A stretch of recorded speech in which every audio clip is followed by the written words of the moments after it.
The first time I stepped into the spa, it felt like breathing fresh air after weeks of suffocating tension. Life had been hard lately. A relentless cycle of deadlines, calls, late nights, and early mornings. I was drowning in work, and the weight on my shoulders had settled into my bones. My friends insisted I needed a break. They meant well, of course. But I didn't see the point. Until I did. It was a boutique place on the edge of the city. One of those sleek, minimalist getaways that advertise peace in soft, muted tones and earthy decor. Everything about it seemed crafted to make you feel like you'd stepped into some kind of sanctuary. The kind of place where people like me, people who don't believe in things like inner peace, come hoping, just maybe, it'll be real this time.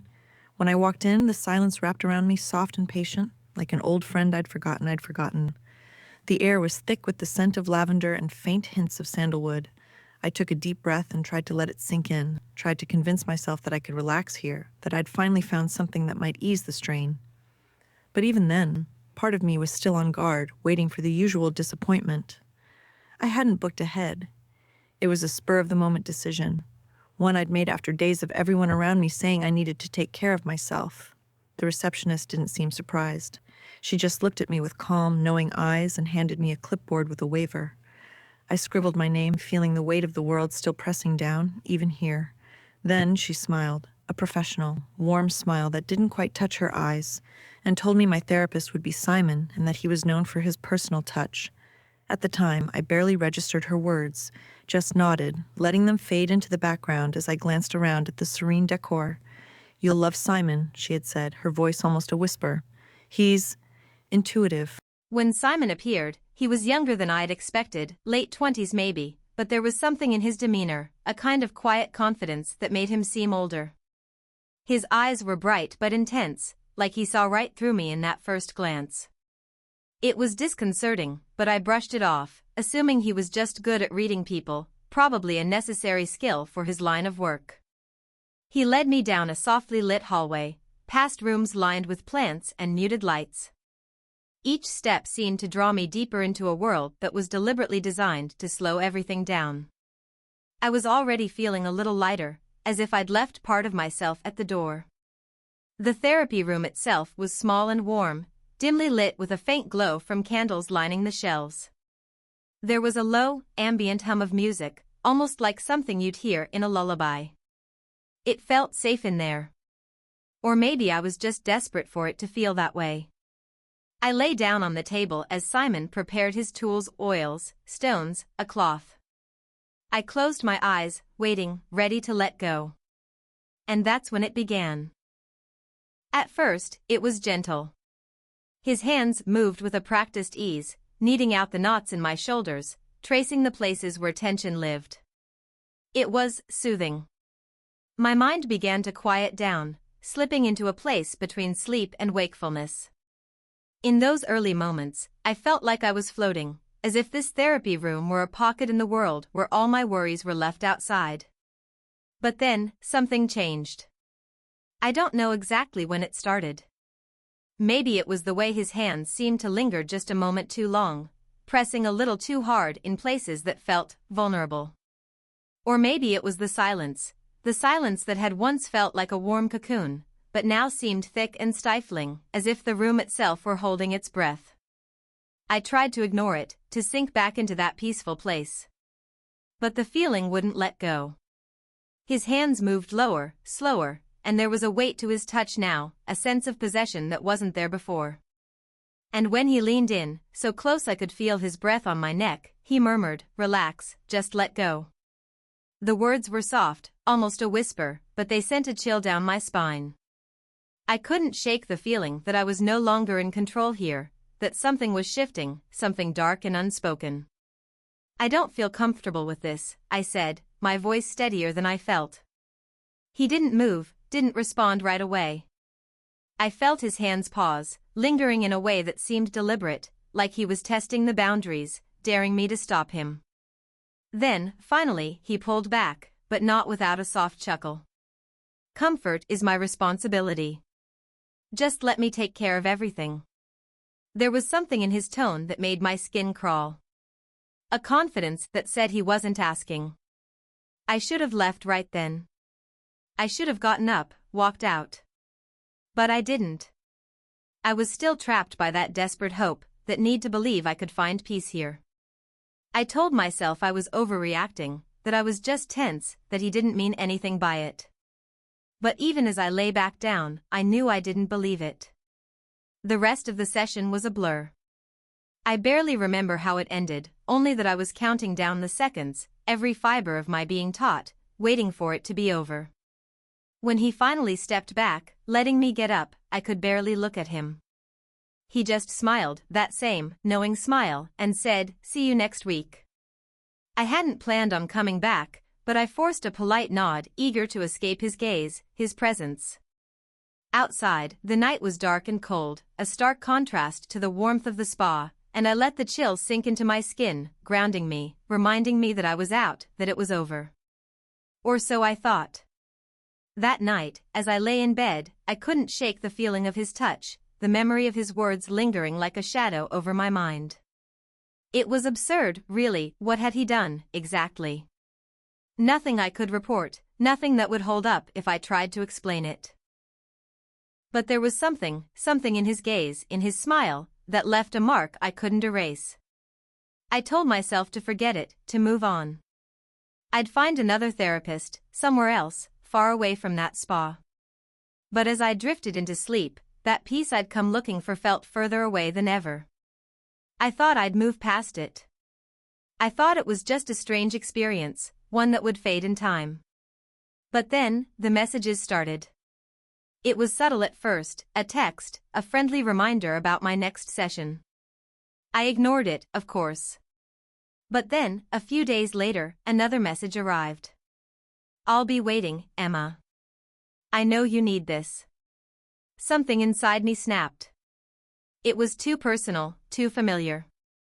I felt my heart start to race, my mind scrambling for a response, something to end this strange game he was playing. But when I replied, all I got was a single word: soon. The texts kept coming, relentless, each one more unsettling than the last. They'd arrive late at night, at odd hours when the rest of the world was asleep. Sometimes it was just a word or two, soon or ready. Other times, he'd write something that made my skin crawl, like he was daring me to respond, to acknowledge him. The worst part was that he knew things about me, things I hadn't told anyone.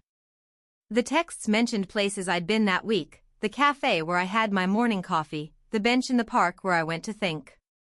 It was as if he were following me, observing me, waiting. I didn't want to tell anyone. I didn't want to seem paranoid, overreacting to something that was probably just a bizarre joke or some twisted way of drumming up business. But then one night, a photo arrived, a picture of my apartment building, taken from the street. I could see my window, my dim light shining into the dark night. He was close. Too close. The next day, I went to the police, hoping they'd take me seriously. I showed them the messages, the photo, explained everything that had happened at the spa, the strange tension, the lingering touches. But their reaction was cold, clinical. They listened politely, nodding at the right moments, but when I was done, one of the officers leaned back in his chair, arms crossed, a faint smirk playing on his lips. "You said he didn't actually do anything, right? Just some creepy texts?" I felt a flash of anger rise in my chest. "He took a picture of my apartment," I insisted. "He's following me." The officer shrugged. "Maybe he's just interested in you. We'll keep a record of your complaint, but without any real threat or physical harm, it's just your word against his.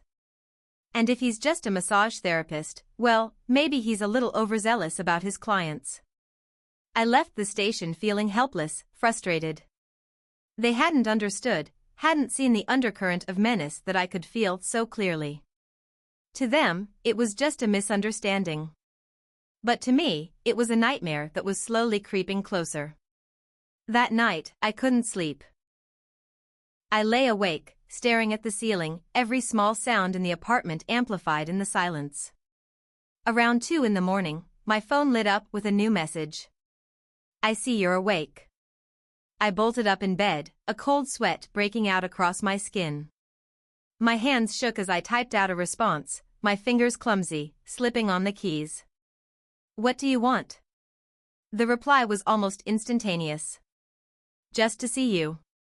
And then, a second message arrived, a video. I hesitated, my thumb hovering over the screen. But curiosity got the best of me, and I opened it.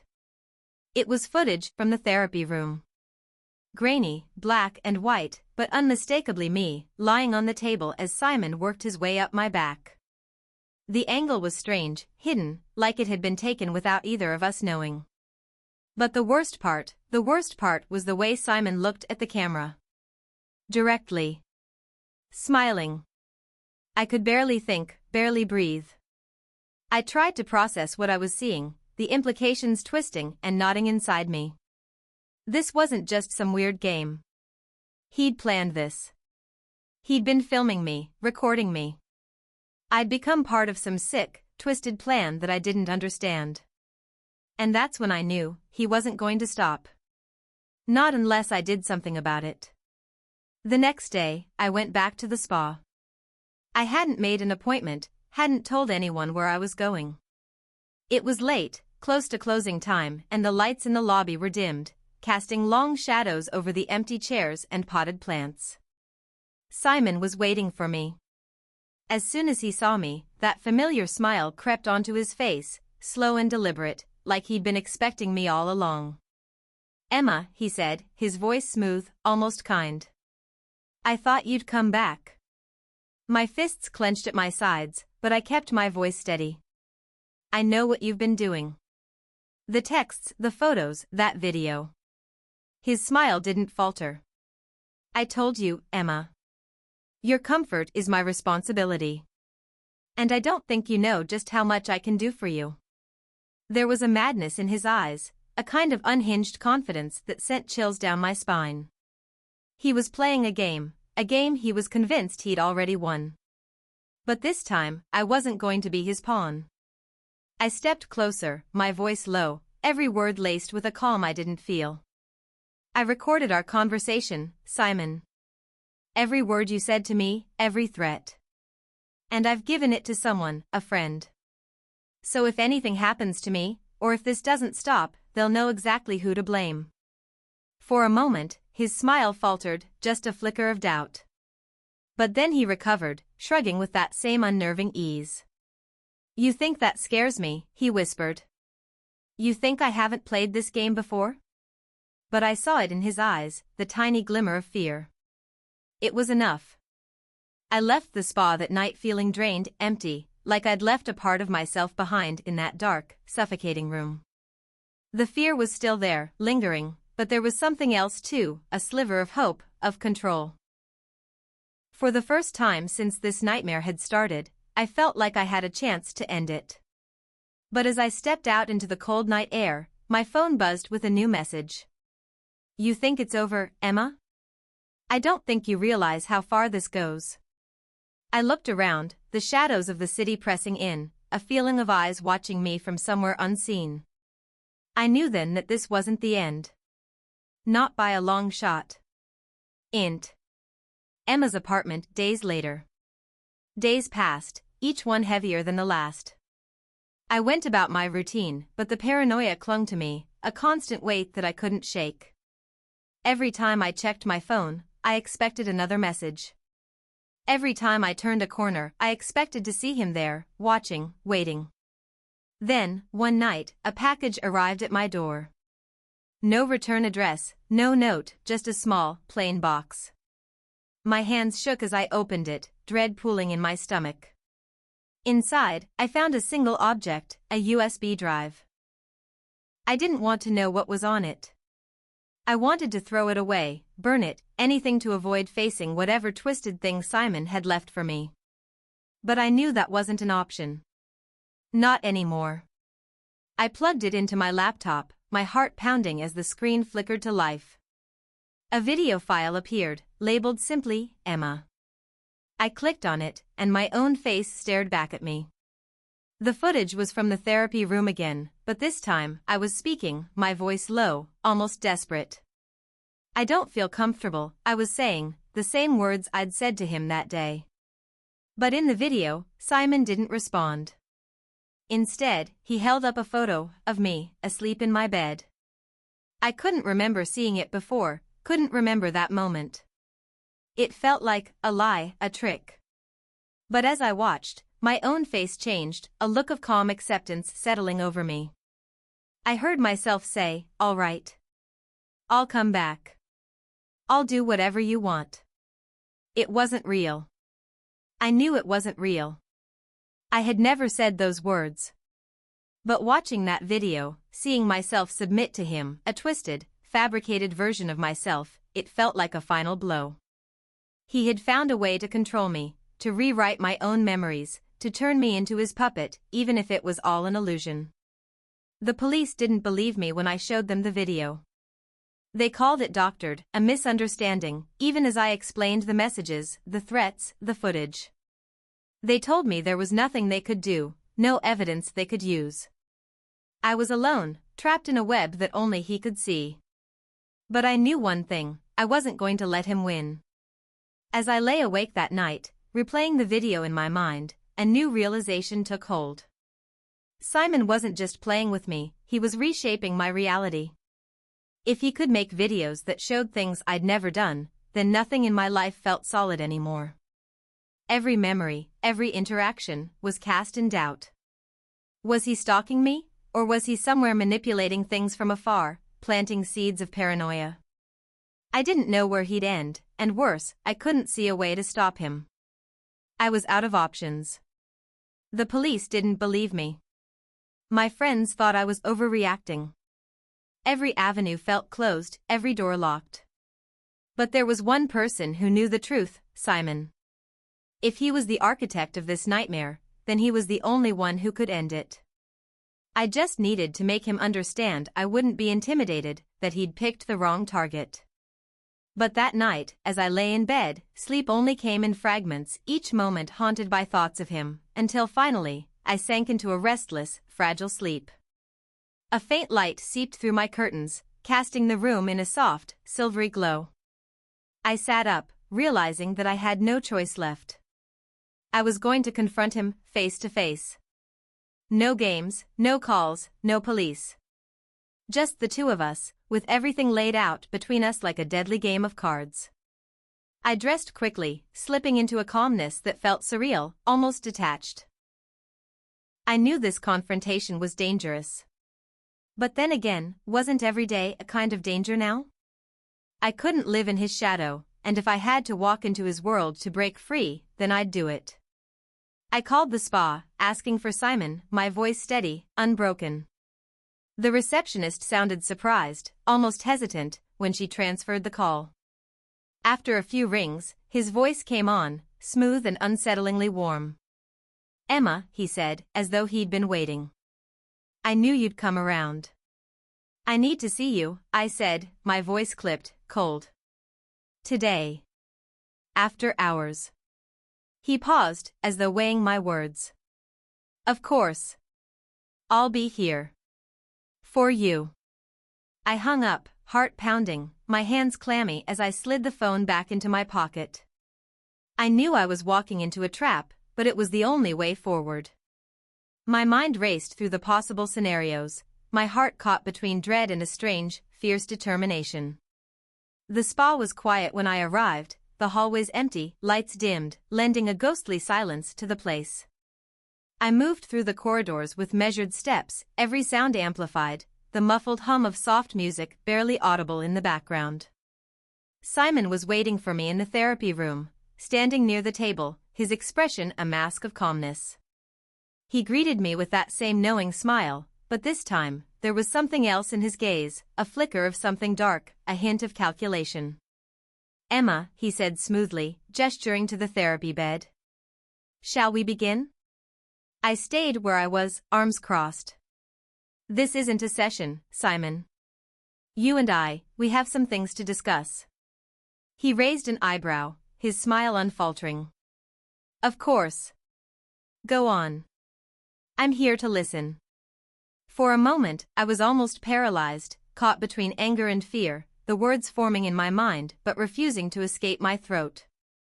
But then, the memory of that video, that sickening manipulation, spurred me on. I'd come here to end this, and I wasn't leaving without answers. What do you want? I asked, my voice hard, biting. Why are you doing this? He tilted his head, his gaze unwavering. Why does anyone do anything, Emma? Maybe I enjoy it. Maybe I enjoy seeing people like you. He paused, savoring the moment, break. The word hung in the air, heavy and final, sinking into my bones. He was toying with me, pushing me toward some invisible line. But I wouldn't give him the satisfaction of seeing me crack. You won't get away with this, I said, my voice steady, refusing to let him see the fear coiling in my chest. I have records of everything. Every message, every call. If anything happens to me, people will know it was you. Simon laughed, a low, chilling sound that echoed through the room. Do you really think that will make a difference? People like you, ordinary, compliant, think the rules apply to everyone. He took a step closer, his voice a soft, venomous whisper. But the truth is, the only rules that matter are the ones we make for ourselves. I could feel the room closing in, the walls pressing down, his presence suffocating, and for a fleeting second, I wondered if he was right. If he'd built a game that only he could win. But then a thought struck me, a single, desperate thought that had been brewing in the back of my mind, half-formed and fragile. I met his gaze, forcing a grim smile. You're wrong, I said, quietly. You're not the only one who's good at playing games. For the first time, his smile wavered, just slightly, his eyes narrowing as he studied me. What are you talking about? He asked, his tone sharp, cautious. I let the silence stretch between us, holding his gaze, watching the seeds of doubt take root in his mind. Then, I took a step forward, lowering my voice to a whisper. Do you really think you're the only one who's been recording? He froze, his expression shifting, a flicker of uncertainty flashing across his face. I could feel the balance of power shifting, a fragile tilt that could collapse at any moment, but I held my ground, refusing to let him see the fear simmering just beneath the surface. You think you've covered all your bases, don't you? I continued, my voice cold and calculated. But the truth is, you're as vulnerable as anyone else. One mistake, one slip, and this entire game of yours falls apart. There was a silence, tense and electric, as he processed my words, his mind racing, weighing the possibilities. I could see it, the doubt creeping into his eyes, the uncertainty breaking through his facade. You're bluffing, he said finally, but there was a tremor in his voice, a flicker of hesitation that betrayed him. I smiled, a small, hollow smile that barely reached my eyes. Maybe I am. But are you willing to take that risk? He stared at me, his gaze hard and unyielding, but I could see the cracks forming, the tiny fractures in his carefully constructed persona. And in that moment, I knew I'd finally found a way out. Int. Spa hallway, moments later. I walked out of the therapy room, my steps steady, my heart pounding with a mixture of relief and triumph. I didn't look back. I didn't need to. I knew he was still standing there, paralyzed by the uncertainty, his carefully orchestrated game unraveling around him. And for the first time in weeks, I felt free.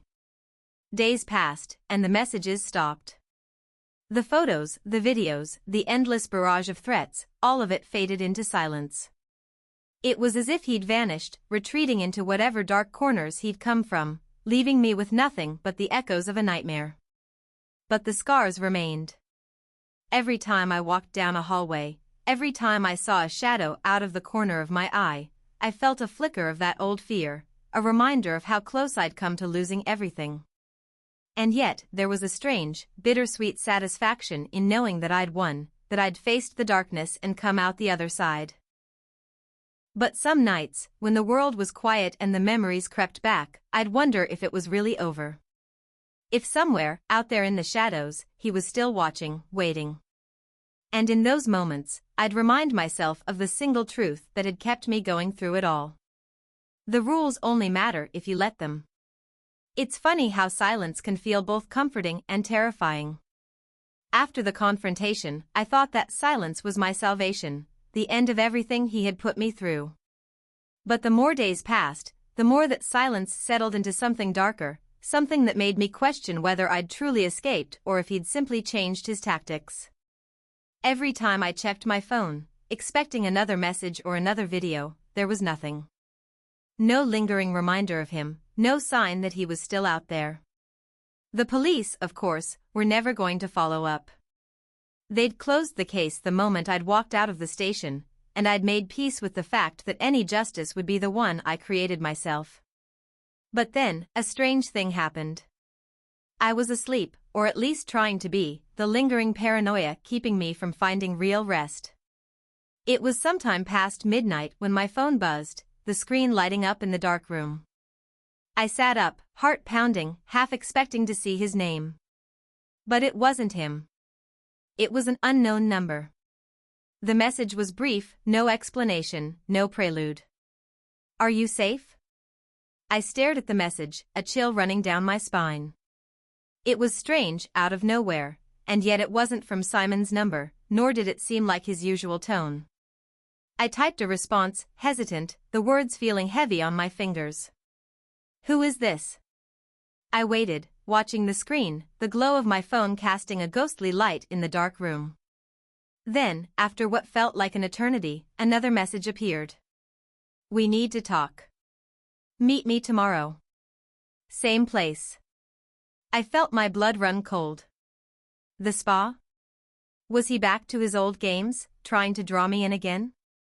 Or was this someone else, another piece in whatever twisted plan he'd laid out for me? For the first time, I didn't respond. I let the message sit there, burning a hole in my mind, unsure whether I should follow through or leave it alone. But I knew myself too well. I knew I couldn't just ignore it. The spa was closed when I arrived, the lobby dark and deserted, the faint scent of lavender still hanging in the air. The receptionist was gone, the lights dimmed, leaving the hallway in shadows. But I could feel someone there, the weight of their presence pressing down on me, and I knew that if I wanted answers, this was my only chance. As I walked down the corridor, past the rows of closed therapy rooms, I saw a figure standing at the end of the hall, half hidden in shadow. My heart pounded as I took in the sight, the familiar outline, the way he stood, silent, waiting. It wasn't Simon. The figure stepped forward, and I saw her face, the faintest hint of recognition sparking in my mind. She looked tired, worn down, like she'd seen too much, like she was carrying a weight that wasn't hers. "I'm Mia," she said, her voice soft, careful. "I'm like you." Mia and I sat across from each other in one of the therapy rooms, the silence heavy, fraught with the tension of 1,000 unspoken questions. She hadn't told me much, just enough to pull me here, to convince me that there was something she needed to say. "I knew Simon too," she began, her voice quiet, almost reverent, as if she were afraid he could still hear her. "I came here for the same reasons you did. A place to relax, to escape. And at first, he was charming. Polite. He made me feel safe." She paused, her gaze distant, as though she were watching the memories play out in front of her. But then things started to change. He became possessive. Controlling. He'd send me messages, photos, telling me where I'd been, what I'd done. And when I confronted him, he showed me things. Videos. Things I didn't remember doing, things I couldn't explain. I felt a shiver run down my spine, the eerie familiarity of her story settling over me like a shadow. She was describing my experience, detail by detail, like we were both part of the same nightmare.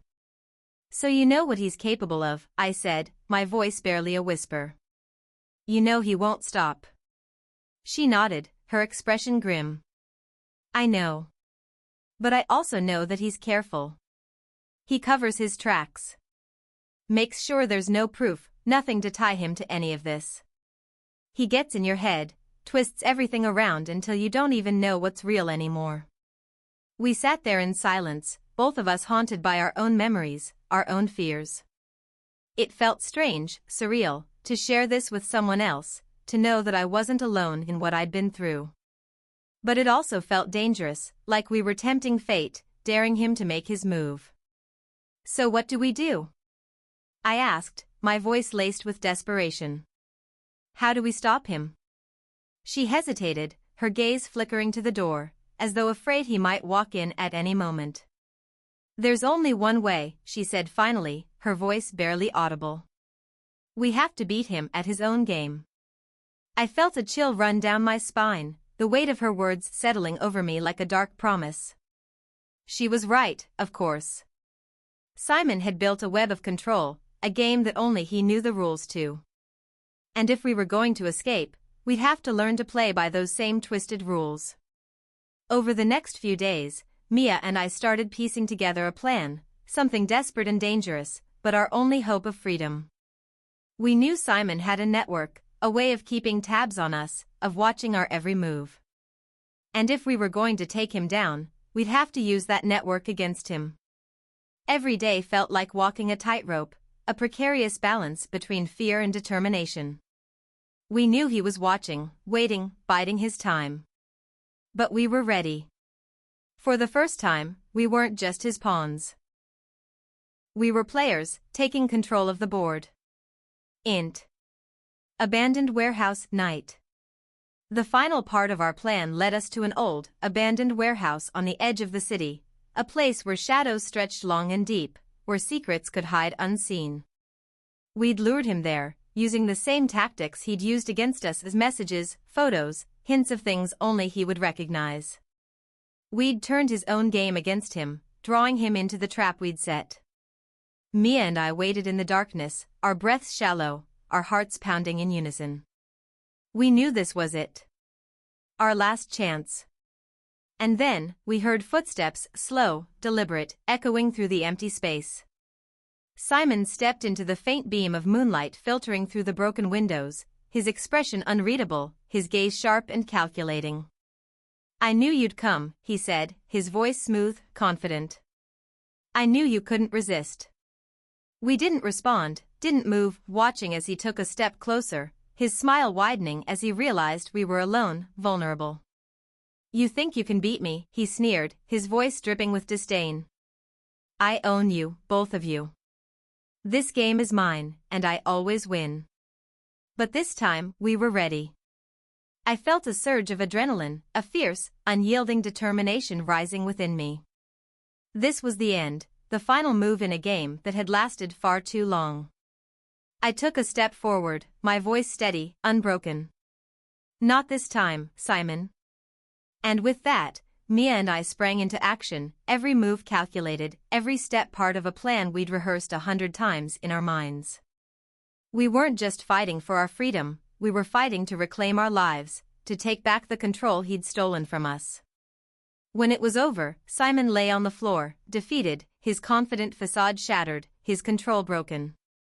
For the first time, he looked small, vulnerable, a man stripped of his power, his games exposed for the twisted lies they were. Mia and I stood over him, our breaths heavy, our bodies bruised but victorious. We knew this was the end, that we'd finally won.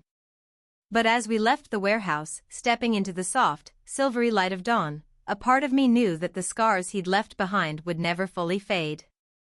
We'd won, yes, but the cost had been high, a price paid in fear, in doubt, in the shattering of our own minds. And yet, as we walked away, I felt a sense of peace, a calmness I hadn't known in months. We were free. Finally, truly free. And that, I realized, was all that mattered. The sun was just beginning to rise, the first light of day spilling across the streets, turning the city into a place of new beginnings.